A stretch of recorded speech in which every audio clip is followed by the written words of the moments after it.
It sure was. They got the big win to notch the series up at 2 games each. San Antonio Times has looked like the more impressive team, but DraftKings Sportsbook still has the Thunder as the favorites to win the series at -220.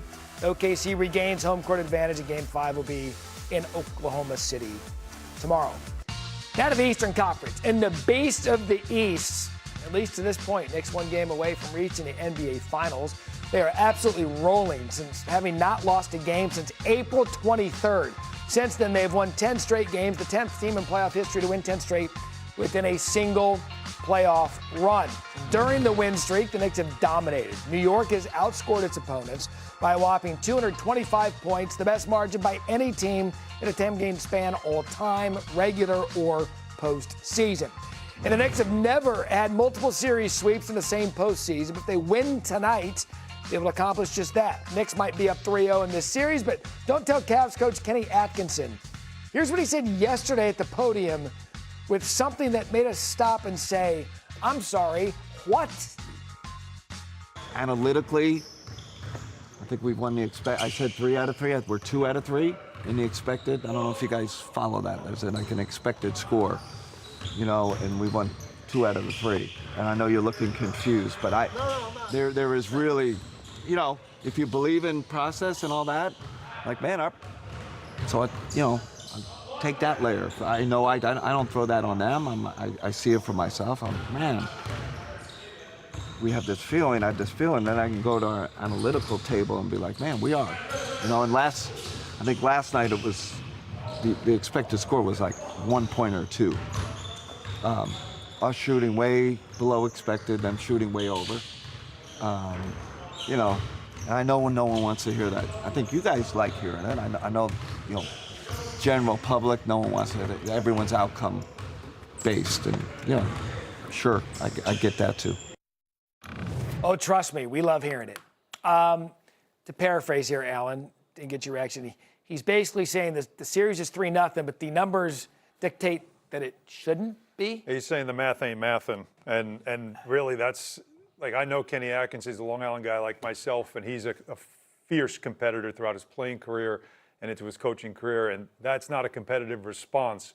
And it's kind of telling me he's trying to find something for his team to believe in, down 3-0, obviously. Because if you see the way they finished that game in Game 3 at home, just watch this one play in particular. Here's Jalen Brunson going through a couple of screens. Watch Jared Allen. Did the controller lose power? He just stops playing. As a coach, you can't accept that. You look at your players like, what was that? And we've seen the Knicks make teams quit before. The Sixers quit in their closeout Game 4. The Hawks quit in their closeout Game 6. The Knicks won their closeout games by 30 or more points. So they're making teams quit. And so what Kenny Atkinson can't have happen is his team do the same thing and give up. That play shows that. So I think he's trying to find something for his players to believe in. Trying to pull something out. Something. Wendy, what did you make of it? Well, Kenny Atkinson is right about one thing. The playoffs are outcome-based. That's one thing he said at the end there. I mean, we can all agree on that. I understand what he's saying, and I'm sure he can prove it with statistics. But what the statistics and the analytics can't account for is that the Cavs have dead legs. They've played 4 more games in the postseason than the Knicks. The Knicks have, meticulously worn them down in this series, and the Cavs' legs are shot. And the Knicks' legs are way fresher, and that blows up the analytics. And I think that, he's said a few things in this series trying to defend his players. He's coming from a spot of trying to defend his players. Right. For example, he said James Harden's not actually that bad of a defender, was something else. But we can all see that James Harden's getting, cooked on the perimeter in this series. So I understand what he's doing. I respect what he's doing. I think it's absolutely an impossible sell at this point in the proceedings. I would say, you're right. I would say this. The fact that he's going out in front of the media and taking it all on him to deflect it from his players, I think is admirable from a coach-player locker room standpoint. But, Monica, here's something that I don't think we're talking about enough. The skepticism when the Knicks moved on from Thibodeau after bringing him to a place they hadn't been in 20-plus years. They bring in Mike Brown basically saying, look, Eastern Conference Finals aren't good enough. We just fired the guy who got us there. Get us beyond that. Is he getting the credit he deserves for the pressure that he walked into?